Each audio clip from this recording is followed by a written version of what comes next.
Hello, my name is George.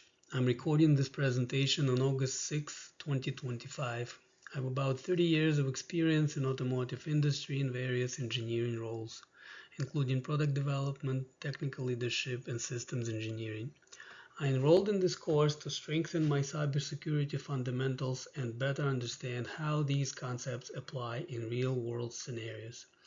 The topic of this project is SharePoint-ageddon, a July 2025 campaign targeting Microsoft SharePoint servers. This case ties directly to vulnerability exploitation, patch management, and secure coding practices. It connects to the material we covered in the course, how input handling failures, e.g. injection, unsafe deserialization, enable exploits, why server-side validation matters more than client-side checks, how patch management reduces zero-day exposure, and how identity and PKI hygiene, cert key rotation underpin incident response. The recommendation I'll make later map one-to-one to those lessons and to the techniques we practiced across the homework sets.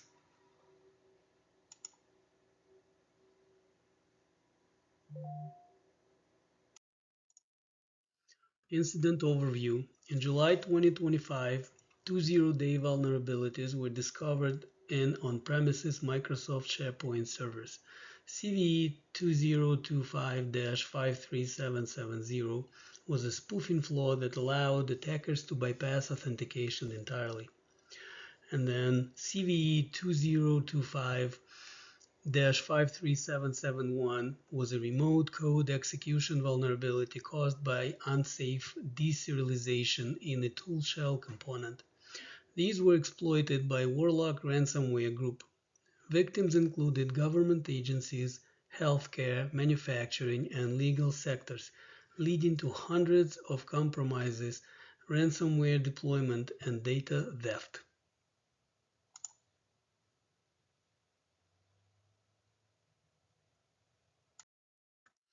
What is Microsoft SharePoint? SharePoint is an enterprise collaboration platform for file sharing, document management, intranet portals, and workflow automation. It can be deployed on premises or in the cloud via Microsoft 365. It integrates with Active Directory for authentication. Because many organizations expose SharePoint to the internet, it becomes a high-value target, and compromise can provide broad access to sensitive systems and data.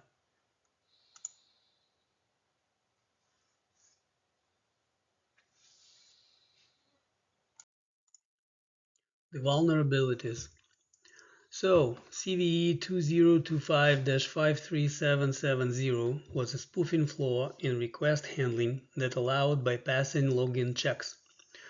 Then, CVE 2025-53771 was an unsafe deserialization issue in the tool shell component, letting attackers execute arbitrary code in the SharePoint application pool. Together, these allowed attackers to first get in, then take full control of the server.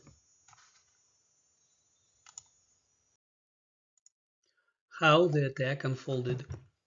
The attack began with reconnaissance, scanning for unpatched SharePoint servers.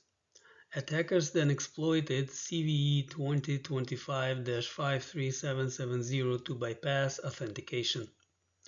They delivered a malicious serialized payload to the tool shell endpoint, exploiting CVE 2025-53771 for remote code execution.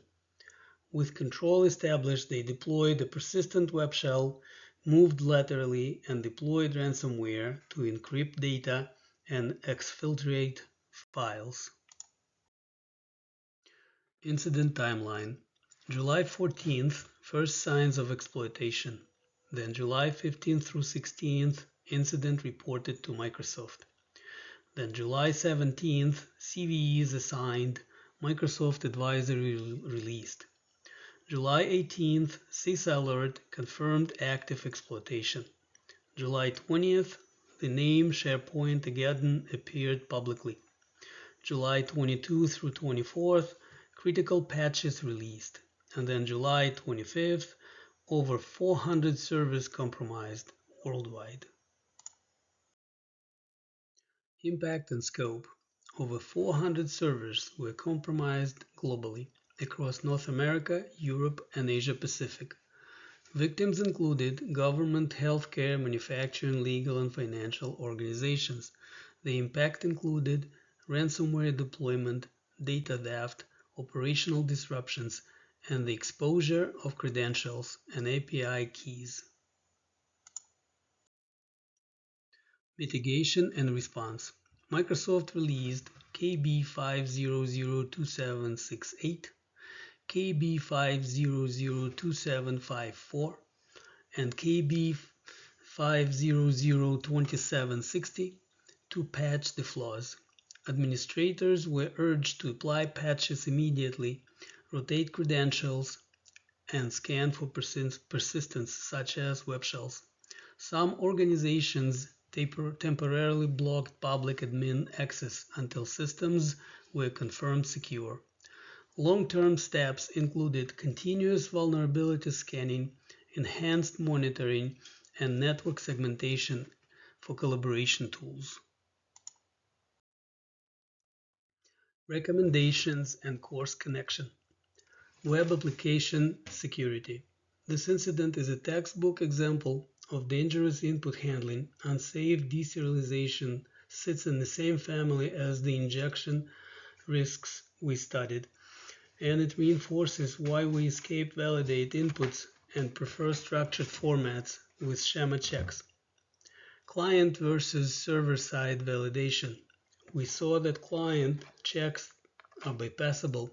SharePoint-ageddon shows that consequence when the server doesn't enforce strict rules. Defense in depth headers. We discussed CSP for limited script execution. While CSP doesn't fix deserialization bugs, it constrains post-exploitation actions, e.g. malicious scripts or payload delivery via browser. Authentication and sessions. Use MFA on admin endpoints, harden session cookies, secure HTTP only, same site, and avoid exposing admin surfaces publicly. Echoing our session cookies homework. PKI and keys X.509/CA. When exploitation is suspected, rotate certificates and private keys. Our work on CA/X.509 explains how trust is anchored and why rotation and revocation matter. Vulnerability and patch management. We define 0 days and practice rapid assessment. Here that translates to prioritizing internet-facing SharePoint, applying KB5002768, 2754, and 2760, and verifying versions. Recon and exposure. As with our port scanning discussion, attackers first mapped exposed SharePoint hosts. Minimize that footprint. VPN/ZTNA allows lists segmentation. Supply chain awareness. Paralleling our packaging managers versus App Store lesson, central platforms confer speed for patches, but concentrate supply chain risk. Verify signatures, inventories, and provenance. Monitoring and IR. Our practice around logging and incident response appears here as web shell detection, credentials rotation, and timeline-driven remediation.